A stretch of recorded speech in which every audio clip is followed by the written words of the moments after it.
Good evening नमस्ते सबैजनालाई र सबैजनाले मलाई सरले भ्याएको बेलामा योगाको विषयमा हैन एउटा राम्रो डिसिप्लिन लाइफ जिउनुको लागि एक दुईवटा हेल्थ टिप्सहरू हामीलाई बताइदिनुहोस् तपाईँ भ्याउनु भएकोमा भन्नुहुन्थ्यो र आज म अलिकति फ्री छु है त्यही कारण चाहिँ म एउटा यो भिडियो बनाउँदैछु र हजुरहरूको लागि र मैले अस्ति रिसेन्टली हाम्रो लायन्स क्लबहरूले टाउन हलमा एउटा ग्रुप अफ प्यानलिस्टलाई लिएर एउटा माइन्डफुलनेसको एउटा इभेन्ट गर्नुभएको थियो र त्यो इभेन्टमा मलाई पनि एउटा प्यानलिस्ट छान्नु भएको थियो र त्यो इभेन्टमा मैले एउटा कुरा गरेको थिएँ कि कस्तो खालके हाम्रो स्पेसली डायट हुनुपर्छ है। त्यहाँ हाम्रो एकजना पुलिसकर्मी है जो कलकत्ताबाट भर्खरै उहाँ पोस्टिङ भएर आउनु भएको रहेछ कालिम्पोङ र उहाँले मलाई सोध्नुभयो कि सर कस्तो खालके डायट हुनुपर्ने भन्दा चाहिँ मैले भने कि उहाँलाई तपाईँहरूलाई पनि सुनिराख्नुहोस् है। हामीले मेन तीनटा मिल हामीले खान्छौँ तपाईँलाई यादै छ है। एउटा हो ब्रेकफास्ट, एउटा हो लन्च र अर्को हो डिनर। यो तीनवटा चिजको चाहिँ राम्रो एउटा टाइमिङ हुनु पऱ्यो पहिला त, र अर्को चाहिँ कस्तो पाराले चाहिँ यो तीनटा मिललाई हामी खानुपर्ने। र हिजो हाम्रो जिलास दाजुसँग भेट भएको थियो र उहाँले भन्दै थियो पङ्कज भाइ तपाईँले त्यो ब्रेकफास्टको जुन चाहिँ तपाईँले कुरा गर्नुभयो एकदमै मलाई मन पर्यो र मैले अहिले धेरैजनालाई पनि यो कुरा भन्दैछु भनेर उहाँले भन्दै थियो, हाम्रो हिल च्यानलको डिरेक्टर जिलास दाजु। र तपाईँहरूलाई पनि म यो भन्न चाहन्छु कि ब्रेकफास्ट भनेको चाहिँ हामी रातभरि सुतेर है जब हामी उठ्छौँ र हाम्रो पहिलो हाम्रो खाना हुन्छ त्यसलाई चाहिँ भन्छ ब्रेकफास्ट भनेको चाहिँ फास्टलाई चाहिँ त्यो व्रतलाई चाहिँ ब्रेक गर्नु तोड्नु, त्यसलाई चाहिँ हामी ब्रेकफास्ट भन्छ। र ब्रेकफास्ट चाहिँ एकदमै राम्रो हुनु पर्यो है, मजाले खानु पर्यो, एउटा राजा जस्तो एउटा किङ जस्तो म भनिबस्छु मेरो शिष्यजलाई स्टुडेन्ट्सहरूलाई। र हामी त्यो चाहिँ उल्टा गर्छौँ है, हामीले हाम्रो ब्रेकफास्टलाई एकदमै ध्यान दिँदैनौँ।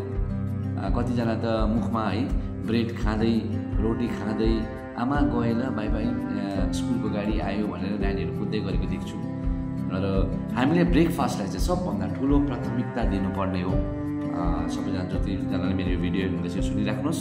र सेकेन्डमा हाम्रो लन्च, र लन्च पनि एकदमै राम्रो हुनुपर्छ एउटा मिनिस्टर जस्तो, किनभने हामीले यो लन्च जुन चाहिँ ब्रेकफास्ट छ स्पेसली लन्च है अझै हाम्रो खाना मजाले पच्छ, किनभने हामी लन्चको टाइममा त अब हामी उठेर है हाम्रो कामतिर लागेको हुन्छौँ होइन, के न के सबैजना बिजनेस हो भने अब आफ्नो दोकानपात गर्दै गरेको हुन्छौँ, अफिसमा हो भने अफिसमा काम गर्दै गरेको हुन्छौँ र हामीले त्यो खाना खाएपछि त्यो खाना हाम्रो डाइजेस्ट मजाले हुन्छ। र तपाईँले मजाले खानुहोस् लन्चलाई पनि एज अ मिनिस्टर खानुहोस्, तर याद गर्नुहोस् ब्रेकफास्ट चाहिँ मजाले होइन एउटा किङ जस्तो राजा जस्तो लन्च लाइक अ मिनिस्टर। र हाम्रो डिनर चाहिँ याद गर्नुहोस् it should be like a beggar, एउटा भिकारी जस्तो। एउटा भिकारी कस्तो हुन्छ, अब खानै हुँदैन होइन, उसले माग्छ अब कसैले एउटा दुईवटा रोटी दिएला त्यो रोटी खाला होइन, कति बेला नखाइ पनि सुत्ला होइन, भोकै पनि बस्ला। र हामीले एज अ बेगर खानु पर्यो। डिनरलाई चाहिँ हामीले इम्पोर्टेन्स नदिनुहोस्। डिनरलाई हामीले इम्पोर्टेन्स दियो भने के हुन्छ, हाम्रो खाना पच्दैन, किनभने हाम्रो खाना डाइजेस्ट हुनुको लागि 3 से 4 घन्टा राख्नुहोस् लाग्छ। र तपाईँले होइन डिनर खाएर जस्तै अब हामीले के चाहिँ टाइममा खानु पर्यो होइन, 6 बजी भित्रमा हामीले खाइसक्नुपर्छ खासमा चाहिँ, तर हामी ढिलो खान्छौँ। हामीले कोही बेला 8 बजी 8:30 बजी 9 बजी, अब 8 बजी खाएपछि हामी 3 घन्टा 8 9 10 11 12 बजी सुत्नु पऱ्यो, अब त्यो पनि मिलेन होइन। त्योभन्दा बेस्ट हो तपाईँ डिनर चाहिँ एउटा कम्तीभन्दा कम्ती खानुहोस्। सबभन्दा बेस्ट तपाईँहरू सुप खानुहोस्, भेजिटेबल सुप होइन। र राति हेभी कुराहरू नखानु, जस्तो हाई प्रोटिन डायटहरू नखानु, जस्तै अब भेजिटेरियन हो भने पनिरहरू नखानुहोस् होइन, पल्सेसहरू नखानुहोस् होइन, हेभी प्रोटिन भएको चिजहरू नखानुहोस्, नटेलाहरू भयो, अब रातिहरू सागहरू खाएको पनि राम्रो होइन, ग्यास हुन्छ। र यता नन भेजिटेरियनहरूले चाहिँ अब नन भेजको आइटम्सहरू खानु भएन, मासुहरू खाएर सुतेर यस्तो हेभी प्रोटिन छ कहाँ बडीले डाइजेस्ट गर्छ, गर्दैन नि त। र र कतिजनालाई राति नै हार्ट एट्याक आयो है, ग्यास एकदम बढेर आयो, एकदम अनइजी फिल भयो भनेर सुन्नुहुन्छ होला है, धेरैजनाको डेथ पनि भएको छ। र यो कुराहरूलाई चाहिँ सावधानी लिनुपर्छ र हामीले अब खानुपर्ने कस्तो रहेछ, ब्रेकफास्ट मजाले एउटा राजा जस्तो, लन्च एउटा मिनिस्टर जस्तो, त्यो पनि मजाले खानुहोस् है। तपाईँको जे पनि मिल छ, दाल भात सब्जी रोटी जे पनि खानुहोस्, सलाडहरू मजाले खानु, सलाड्स पनि खानुपर्छ है, हामीले सलाड्सहरू खाँदैनौँ। ब्रेकफास्ट र लन्चको बिचमा चाहिँ मिड डे मिलमा चाहिँ हजुरहरूले फ्रुट्स खानुपर्छ।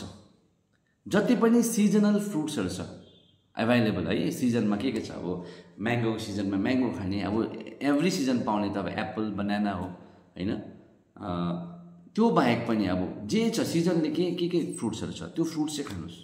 एउटा फ्रुट चाहिँ तपाईँले डेली खानुपर्छ, किनभने हामीलाई ओभरअल भाइटामिन्स चाहिन्छ है, हामीलाई ब्यालेन्स डायट चाहिन्छ।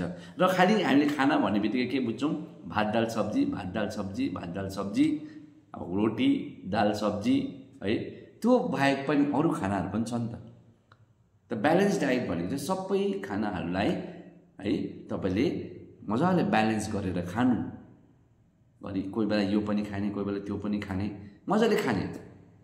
तर यति चाहिँ याद गर्ने, प्याकेट फुड्सहरू बेसी नखाने, it's not at all good. किन प्याकेट फुडमा ज्यादातर टेस्ट एनहान्सर है, हुचिङ भन्छ हामी नेपालीमा, त्यो हालेको हुन्छ र त्यो चिज चाहिँ एकदमै राम्रो होइन, यो स्लो पोइजन जस्तो। जति पनि अब हाम्रो हिल्समा है बेसी क्यान्सर पेसेन्ट्सहरू छ, किन भएको होला अरे, क्यान्सर सेल्स त हाम्रो सबैको बडीमा छ। अब त्यसलाई एक्टिभ बनाउनु कि डर्मेन्ट राख्नु चाहिँ तपाईँहरूको हातमा छ। र 3टा सेतो चिज नखाने म यो भनिरहन्छु, के हो भन्नुहोस् त, चिनी, सुगर, सल्ट र मैदा। र यो 3टा चिजको बदलीमा चाहिँ के खाने भनेर तपाईँले मलाई सोध्नु भने, चिनीको बदली चाहिँ तपाईँले ज्याग्री पाउडर लिनुहोस्, पाउनुहुन्छ दोकानतिर होइन, गुड खजुरको गुड होइन, त्यसलाई तपाईँले सब्स्टिट्युट गर्न सक्नुहुन्छ। नुनको बदलीमा तपाईँले रक सल्ट, आयोडाइज रक सल्टहरू खान सक्नुहुन्छ। सबै नुनभन्दा पनि अझै इम्पोर्टेन्ट चाहिँ तपाईँको चिनी हो। चिनी चाहिँ एकदम छोड्नुहोस्, र चिनी मात्रै छोडेर हुँदैन फेरि, चिनीको बाई प्रडक्ट्सहरू जस्तै बिस्किट्सहरू भयो होइन, अरू कुनै प्याकेट को अब प्रोसेस्ड फुडहरू भयो, त्योहरू खानु भएन होइन। त्यहाँदेखि तपाईँको मैदा एकदम छोड्नुहोस्, मैदा एकदम राम्रो होइन, मैदाको बदली आटा खानुहोस्। मोमोहरू पनि तपाईँले आटाको मोमो बनाउनुहोस् होइन। र म त आटा पनि अझै भन्छु, तपाईँले त्यो आटा सोच्नुहुन्छ र मजाको प्याकेट तपाईँले किन्नुहुन्छ है, एकदम दामी आटा किने भनेर नसोच्नुहोस्। तपाईँले सबभन्दा बेस्ट आटा चाहिँ तपाईँले चक्कीमा मिलमा गएर मजाले पिसाउनुहोस् र पिसाको मिलको आटा खानुहोस्, त्यो राम्रो, किन त्यसमा फाइबर हुन्छ। अरू आटामा तपाईँले हेर्नुहोस् मुस्दाखेरि पानी बेसी चुस्दैन होइन, र जुन चाहिँ मिलबाट ल्याएको आटा त्यसलाई पानी पुरा मान्छ, फाइबर पुरा हुन्छ है। हाम्रो बडीलाई, हाम्रो इन्टेस्टाइनलाई, हाम्रो गट जुन चाहिँ हुन्छ होइन, हाम्रो ब्याक्टेरिया, गुड ब्याक्टेरिया पनि हुन्छ, ब्याड ब्याक्टेरिया पनि हुन्छ होइन। त्यो bacterias are very important for your body, र हाम्रो डाइजेस्टिभ सिस्टम राम्रो हुन्छ। र तपाईँले यसरी तपाईँले खानामा नियन्त्रण गर्नु भने टाइममा खानुहोस्। अब आज ब्रेकफास्ट 8 बजी खानु हुँदैछ, भोलि खानु भएको छैन, पर्सि फेरि 10 बजीतिर खानु हुँदैछ, अब त्यो भएन। अब कोही बेला लन्चै गर्नु हुँदैन होइन, तपाईँलाई ग्यासको प्रब्लम हुनसक्छ, एम्प्टी स्टमक पनि राम्रो होइन। तपाईँलाई भोक लाग्यो भने, तपाईँकोमा केही पनि छैन भने एटलिस्ट पानी चाहिँ पिउनुहोस्।